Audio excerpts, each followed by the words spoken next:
Hello guys, welcome nga pala agad sa aking YouTube channel. Today nga pala mag-unbox ako ng binili ko sa Lazada. Binorder ko siya noong June 6 para malaki yung mga madi-discount ko. Ang binili ko nga pala yung kala na Deus Oil.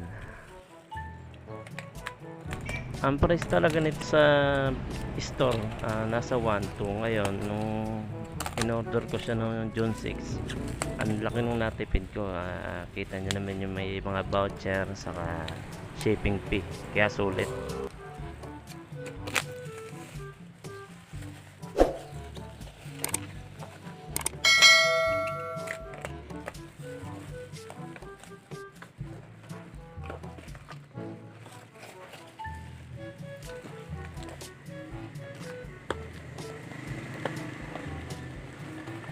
Ang hindi lang siguro maganda dito yung pagkakabalot do sa isang box. Yung ito yung box ng lagayan ng langis. Kung mapapansin nyo, nakabukas na yung kahon niya pero nung chinek ko naman wala namang sira.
Dito nga pala sa blower niya, tinesting ko muna siya bago ko pagbubuksan lahat kasi baka mamaya may sira yung blower para pwede naman solid din kagad kung sakaling may problema.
Kaya nga pala ito yung pinili kong kalang kasi 'di ba marami na lumalabas na kala na ganyan Para sa akin kasi parang ito yung solid yung pinaka base kaya ito yung pinili ko.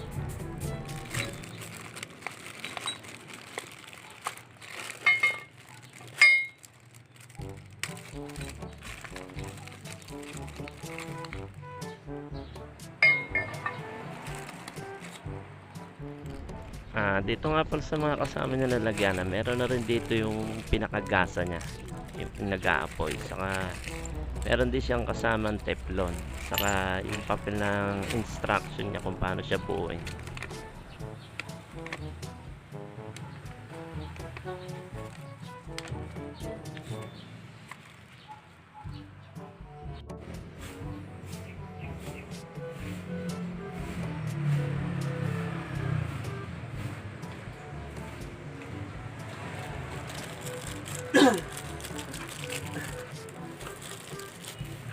Sa option. Ano bang pundido, ano? O bakal? Hindi ko na. Kondido nga ba tawag niya? Ikot.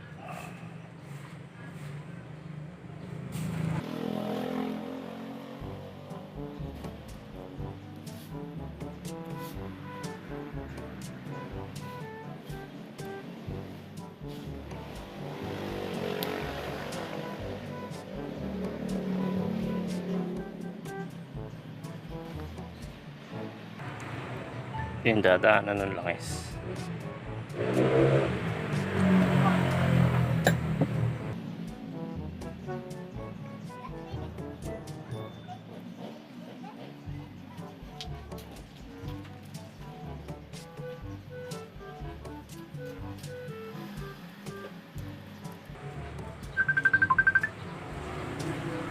Tumatawag pa rin.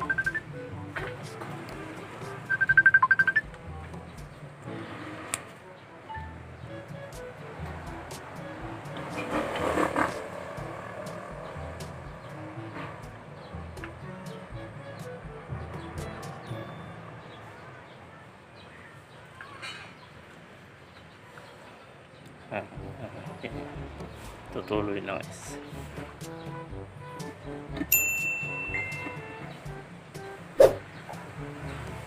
Wala pang tape, ano?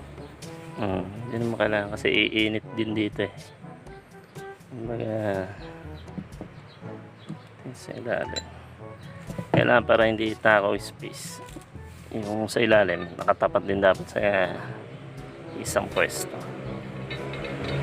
Dito dadaan naman yung blower.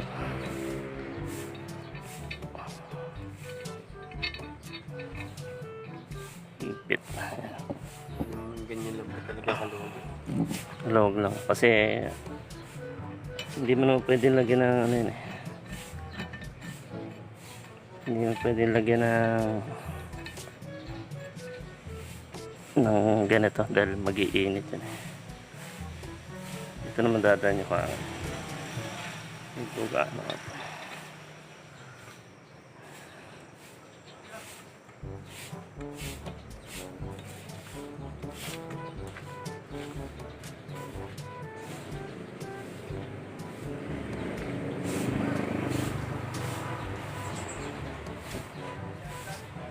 Ito, saan kaya ito? Dito siguro ito.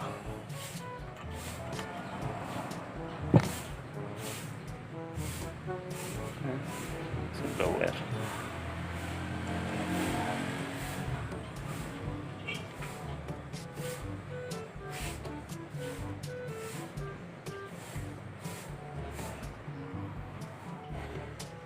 Dito pala kasi yung boteng plastic na Mountain Dew. Tapos putulin ko na lang dito para pumasok dito. So ayan, nakakasya na siya.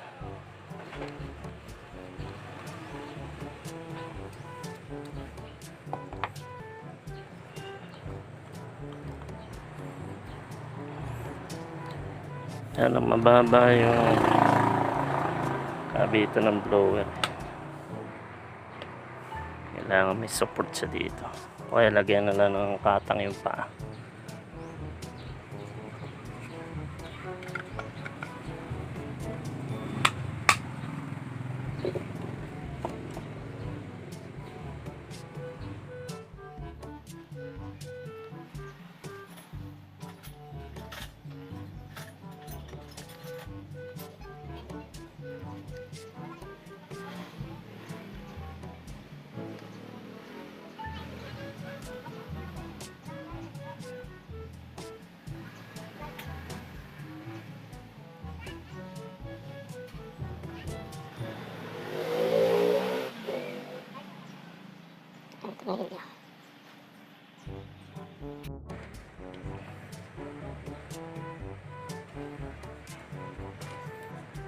Lang nilagay yung paa.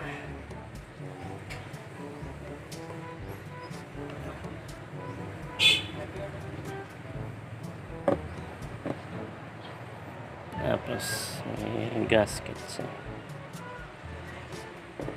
Hanap tayo ng kakasyang na lalagyan ito.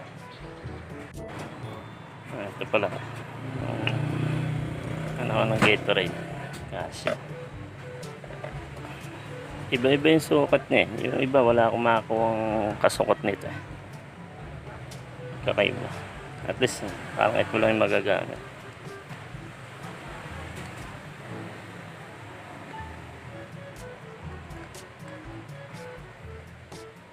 Gatorade lang yung nilagyan ko kasi hindi naman akong nagluluto ng matagal. Sakto lang yung laman nito.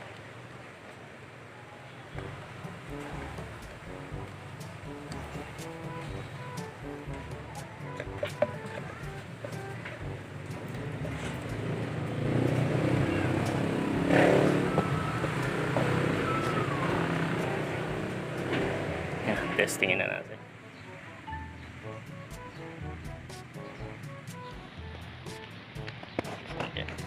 Yan lang natin may tumulo na dito. Relax. Baka natin sisindihan.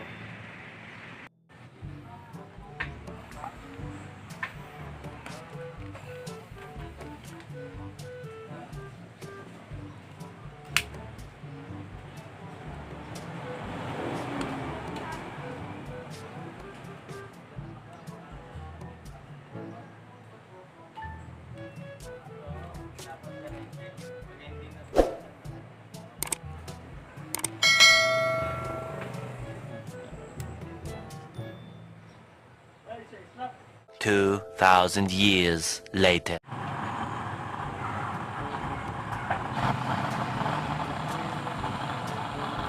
Mas maganda pala kung yung tela na nakapaikot sa kanya para yun pala yung magiging parang niya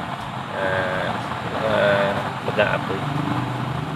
Kanina kasi maliliit lang yung ginawa ko ngayon, yung nakapaikot para sa kada sulok yung may mag-a-apoy.